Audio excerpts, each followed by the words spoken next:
తెలుసు కదా, అందరూ తెలుసు వీళ్ళకి. తెలుసు, మనస్సాక్షికి చెప్పుకోవాలి వాళ్ళు.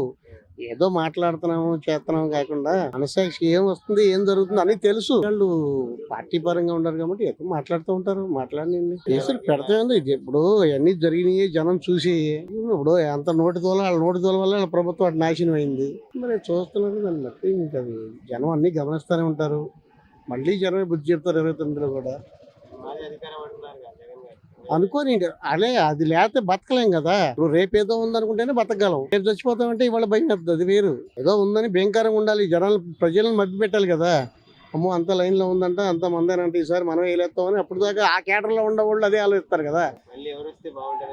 నాకు 10 సంవత్సరాల పాటు వీళ్ళు వస్తేనే బాగుంటది నా ఒపీనియన్ అయితే. ప్రతిదీ కూడా ఇప్పుడు స్టెప్ బై స్టెప్ చేయగలుగుతారు కానీ సంవత్సరంలో 6 సంవత్సరాలు అయ్యి కాదు ఇవన్నీ. ఇప్పుడు రోడ్లు ఉన్నాయి, మాకు మోటార్ ఫీల్డ్ పరంగా మాకు కావాల్సిన రోడ్లు. పవన్ కళ్యాణ్ గారు పుణ్యం అంటే సూపర్ ఉన్నాయి రోడ్లు ఎక్కడికి వెళ్ళినా.